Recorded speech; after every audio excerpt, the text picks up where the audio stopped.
ప్రభుత్వ ఉద్యోగాలలో స్థానిక రిజర్వేషన్లపై రాష్ట్రపతి జారీ చేసిన కొత్త నిబంధనలను ఆంధ్రప్రదేశ్ ప్రభుత్వం గెజెట్లో 24/26న ప్రచురించింది. వివిధ ప్రాంతాల మధ్య విద్యలోనూ ఇతర సామాజిక పురోగతిలోనూ సాధారణంగా చాలా తేడా ఉంటుంది. ఈ తేడాలను రూపుమాపి వాటి మధ్య సమతుల్యతను తీసుకొని రావడానికి ఇంతకుముందు 1975లో స్థానిక రిజర్వేషన్లను కల్పిస్తూ ఉత్తర్వులను జారీ చేశారు. రాష్ట్ర విభజన, కొత్త జిల్లాల ఏర్పాటు నేపథ్యంలో 1975 నాటి ఉత్తర్వులను పూర్తిగా రద్దు చేసి మరల క్రొత్త ఉత్తర్వులను ఇప్పుడు జారీ చేశారు. మరి ఈ ప్రస్తుత ఉత్తర్వులతో ఆ లక్ష్యం నెరవేరుతుందా? ఇప్పుడు పరిశీలిద్దాం. వైసీపీ ప్రభుత్వం పార్లమెంటు నియోజకవర్గం ప్రాతిపదికగా ఆంధ్రప్రదేశ్లోని 13 జిల్లాలను 26 జిల్లాలుగా చేసింది. అప్పట్లో ఇది సమగ్రమైన విభజన కాదు అనే విమర్శ వచ్చింది. దానిని దృష్టిలో పెట్టుకొని కూటమి ప్రభుత్వం 26 జిల్లాలను 28 జిల్లాలుగా చేసింది. దీనివలన రంపచోడవరం, మార్కాపురం ప్రజలకు కొంత న్యాయం జరిగింది. పోలవరం శాసనసభ నియోజకవర్గాన్ని, అవసరమైతే గోపాలపురం, చింతలపూడి నియోజకవర్గాలను కలిపి ఒక ప్రత్యేక జిల్లాను ఏర్పాటు చేసి ఉంటే ఆ వెనుకబడిన ప్రాంతానికి కూడా న్యాయం జరిగి ఉండేది. మార్కాపురానికి ఆనుకొని శ్రీశైలం ఐటీడీఏ పరిధిలో ఉన్న ప్రాంతాలను మార్కాపురం జిల్లాలో కలిపి ఉంటే ఆ వెనుకబడిన ప్రాంతాలకు కూడా న్యాయం జరిగి ఉండేది. ముఖ్యంగా గిరిజనులకు చాలా మేలు జరిగి ఉండేది.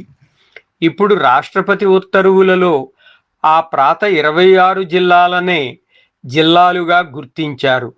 ఆ జిల్లాలను 6 జోన్లుగాను 2 మల్టీ జోన్లుగాను వర్గీకరించారు.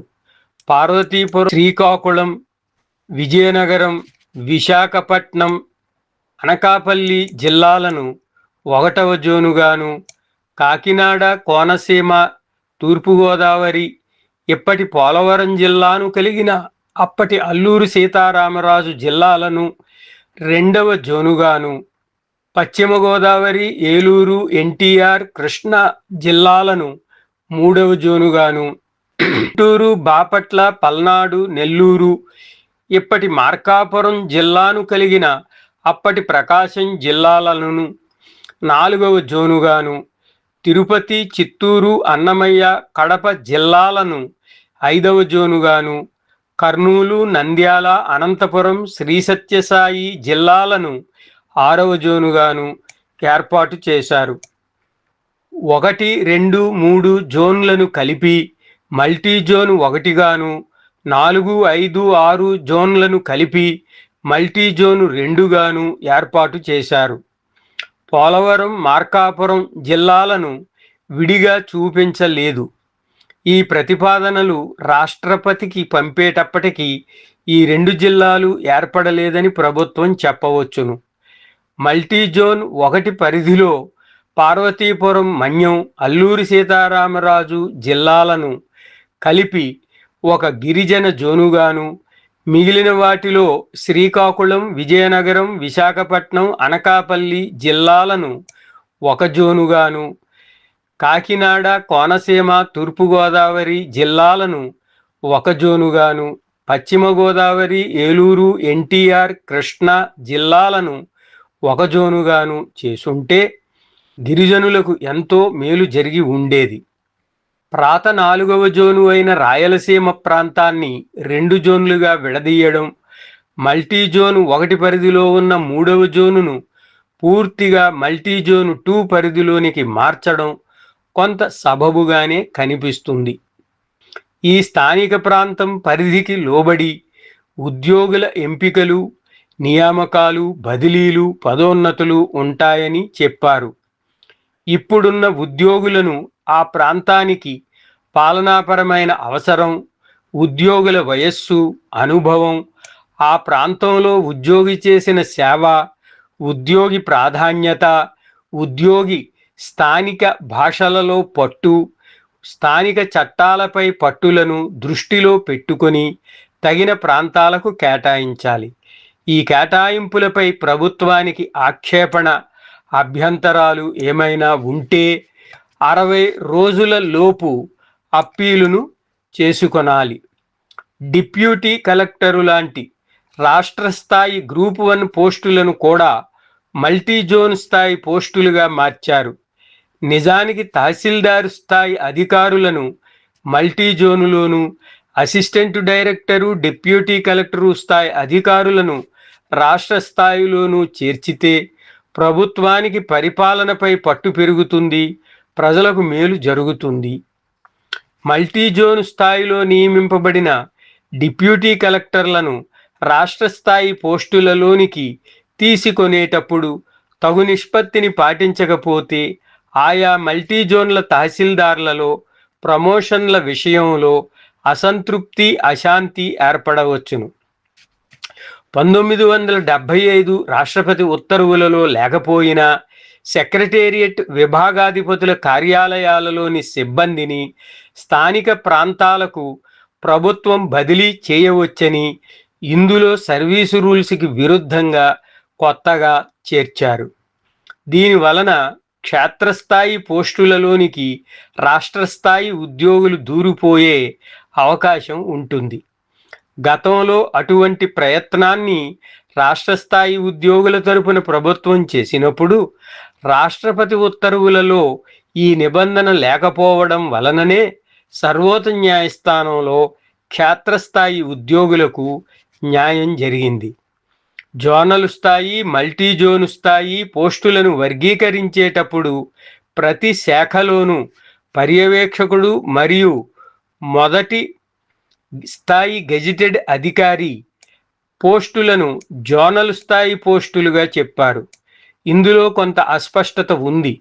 రెవెన్యూ, పంచాయతీరాజ్ లాంటి శాఖలలో పర్యవేక్షకుడే మొదటి స్థాయి గెజిటెడ్ అధికారిగా గుర్తింపును పొందాడు. కానీ ఆ తరువాత స్థాయి గెజిటెడ్ అధికారి ఎక్కువ శాఖలలో మొదటి స్థాయి గెజిటెడ్ అధికారికి సమానం. అలానే ఆడిట్ లాంటి కొన్ని శాఖలలో సీనియర్ అసిస్టెంట్ తరువాత స్థాయి మొదటి స్థాయి గెజిటెడ్ అధికారి. అలానే పౌర సరఫరాల శాఖ లాంటి కొన్ని శాఖలలో పర్యవేక్షకుడు తరువాత అసిస్టెంట్ డైరెక్టర్ మొదటి స్థాయి గెజిటెడ్ అధికారి. వివిధ శాఖలలో వ్యత్యాసాలు ఈ విధంగా ఉన్నట్లయితే వాటి మధ్య సమతుల్యత ఎలా వస్తుంది? అన్ని శాఖలకు ఉమ్మడిగా జిల్లా స్థాయికి హద్దుగా ఒక జూనియర్ అసిస్టెంట్ పోస్టును, మల్టీజోన్ స్థాయికి ఒక డిప్యూటీ కలెక్టర్ పోస్టును హద్దుగా చెప్పినట్లు ఉమ్మడిగా జోనల్ స్థాయికి హద్దుగా డిప్యూటీ తహసీల్దార్, తహసీల్దార్ పోస్టులలో కేవలం ఒకదానిని హద్దుగా చెప్పి ఉంటే శాఖల మధ్య కూడా సమతుల్యత బాగుండేది. ఉద్యోగార్థులు 7వ తరగతి మరియు ఉద్యోగానికి అర్హమైన విద్యలలో ఏది చిన్నదైతే దాని నుండి ముందుకు వరుసగా 4 సంవత్సరాలు ఏ స్థానిక ప్రాంతంలో చదివితే ఆ ప్రాంతాన్ని వారి స్థానిక ప్రాంతంగా చెప్పారు. ఒకవేళ ప్రైవేటుగా చదివి ఉంటే ఆ సమయంలో ఏ ప్రాంతంలో నివాసం ఉంటే అది వారి స్థానిక ప్రాంతంగా చెప్పారు. రాష్ట్ర స్థాయి మోగ, చెవిటి పాఠశాలలలో చదివితే తల్లిదండ్రుల స్థానికత పిల్లల స్థానికత అవుతుందని చెప్పారు. సైనిక పాఠశాలలు, నవోదయ పాఠశాలలు లాంటి రాష్ట్ర స్థాయి ఆశ్రమ పాఠశాలలలో చదివిన వారి స్థానికతపై స్పష్టతను ఇవ్వలేదు. రాష్ట్రంలో కేవలం 2 సైనిక పాఠశాలలు, 9 నవోదయ పాఠశాలలు ఉన్నాయి. 26 జిల్లాల విద్యార్థులను కేవలం కొన్ని జిల్లాలకు స్థానికులను చేయడం సబబు కాదు కదా. కాబట్టి ప్రత్యేకంగా స్పష్టతను ఇవ్వవలసిన అవసరం ఉంది. ఒకవేళ ఆ విధంగా అనగా వరుసగా ఆ 4 సంవత్సరాలు ఒకే ప్రాంతంలో చదవక ఎవరైనా ఒక ప్రాంతానికి స్థానికులు కాకపోతే 7వ తరగతి మరియు ఉద్యోగానికి అర్హమైన విద్యలలో ఏది చిన్నదైతే దాని నుండి ముందుకు వరుసగా 7 సంవత్సరాలలో ఎక్కువ భాగం ఏ స్థానిక ప్రాంతంలో చదివితే ఆ ప్రాంతాన్ని వారి స్థానిక ప్రాంతంగా చెప్పారు.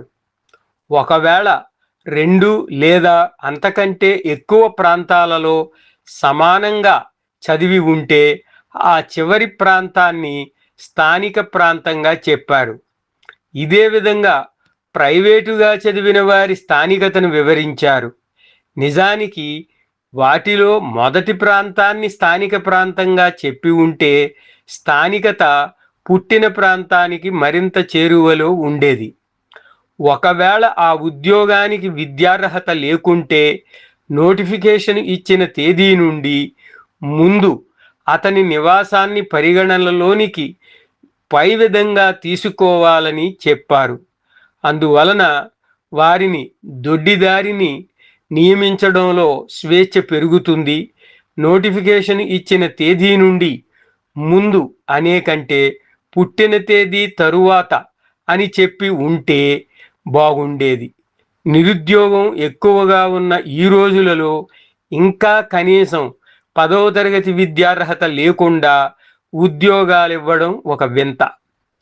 ప్రత్యక్ష ఉద్యోగ ఎంపికలలో అన్ని స్థాయిలలో 95% ఉద్యోగాలను స్థానికులకు కేటాయించారు.